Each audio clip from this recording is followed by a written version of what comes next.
Dans ce monde de plus en plus connecté et numérique, les espaces publics urbains, paradoxalement, deviennent de plus en plus importants. C'est les espaces où les gens se rencontrent, on peut faire la rencontre d'autrui. C'est aussi les espaces politiques par excellence. Les espaces publics sont des espaces physiques qui sont chargés des valeurs politiques, sociaux et culturelles. Et donc, une manière cette combinaison de valeurs formelles et politiques, c'est ce qui fait l'importance des espaces publics contemporains. Barcelone est une ville qui a une longue tradition d'usage de l'espace public. C'est une ville qui a subi une transformation des espaces publics lors de la transformation urbaine des Jeux Olympiques. Et depuis là, il y a une culture de l'espace public qui est très très répandue.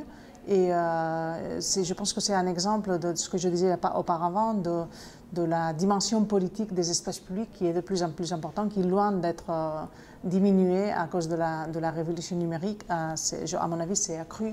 Et on voit ça à la fois avec le mouvement des indignés de 2011, qui a été une réponse de la citoyenneté à la crise économique qui a très durement affecté la société barcelonaise, catalane et espagnole en général, et aussi avec le récent mouvement pour l'indépendance en Catalogne qui a aussi pris les rues de la Catalogne pour revendiquer un dialogue avec le gouvernement espagnol pour les rapports avec la Catalogne.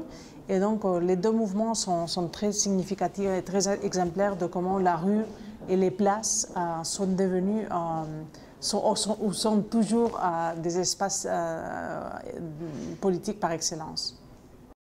Au Centre de culture contemporaine de Barcelone, on organise avec plusieurs institutions européennes le prix européen de l'espace public urbain, qui est devenu un observatoire permanent des villes européennes et qui cherche tous les 2 ans les meilleures interventions de l'espace public dans les villes européennes.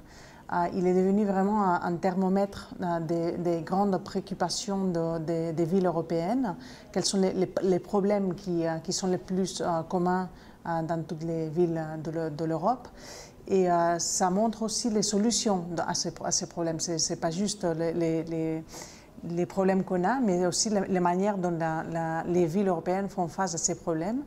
Et le prix part de l'hypothèse justement que en intervenant dans la forme physique des espaces publics, on est en mesure de changer et d'améliorer les conditions politiques et sociales des villes. C'est-à-dire qu'il y a une corrélation entre la forme physique de la ville et la démocratie.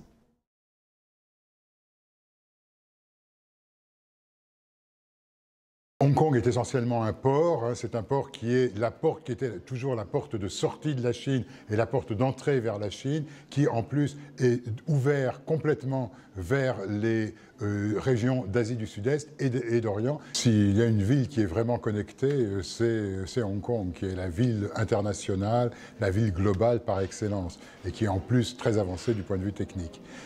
Hong Kong est donc dans un système différent du système chinois, et attendait de pouvoir élire son chef de l'exécutif au suffrage universel. Pékin a dit non, et ça a provoqué de grandes manifestations à l'intérieur de la région administrative spéciale. Et à ce moment-là, on a eu un mouvement d'occupation du centre, qui est à la fois le centre politique et le centre financier de Hong Kong, qui a duré 79 jours, bloquant complètement la ville. Il y a eu aussi deux autres lieux d'occupation qui sont des lieux où se déroule le shopping de l'ensemble des touristes qui viennent à Hong Kong. C'est-à-dire dans les centres vitaux névralgiques de cette ville.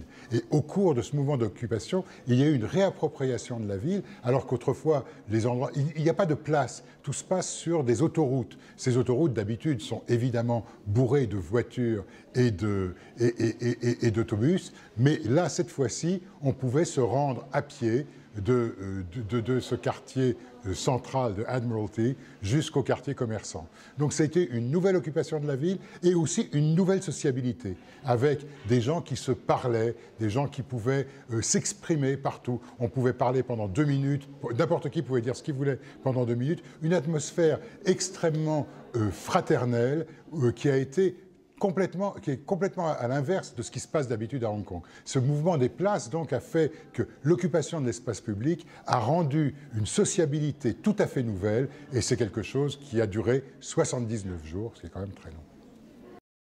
Hong Kong est presque une cité-État, pas véritablement indépendante, mais la ville est quelque chose d'extrêmement important. Et c'est dans les rues de la ville que les choses se sont exprimées. Alors je crois que c'est ce qui s'est passé aussi à Barcelone, d'ailleurs à Barcelone ou dans le reste de l'Espagne, le mouvement des Indignados s'est fait effectivement dans les villes. C'est indissociable d'une situation urbaine, et d'une situation urbaine ouverte. Donc Hong Kong est la ville ouverte sur le monde par excellence. Dans les deux cas, c'est justement des villes qui sont connectées sur le reste du monde. On voit des influences réciproques.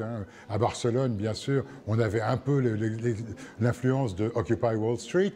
À Hong Kong, on avait l'influence aussi d'Occupy Wall Street et aussi un petit peu des Indignados, puisqu'on voit, et même de mai 68 et de la place Tiananmen à Pékin en 89. C'est-à-dire que ce mouvement s'inscrit dans un mouvement d'occupation de place qui apparaît comme le moyen d'exprimer un certain nombre de revendications. Et je crois que c'est vrai aussi à Barcelone et à Madrid. L'occupation permet de créer une espèce de société qui représente la société rêvée et qui est une forme de configuration de l'avenir sur cette place. Alors évidemment, c'est éphémère, mais c'est quelque chose qui marque tous ceux qui ont participé.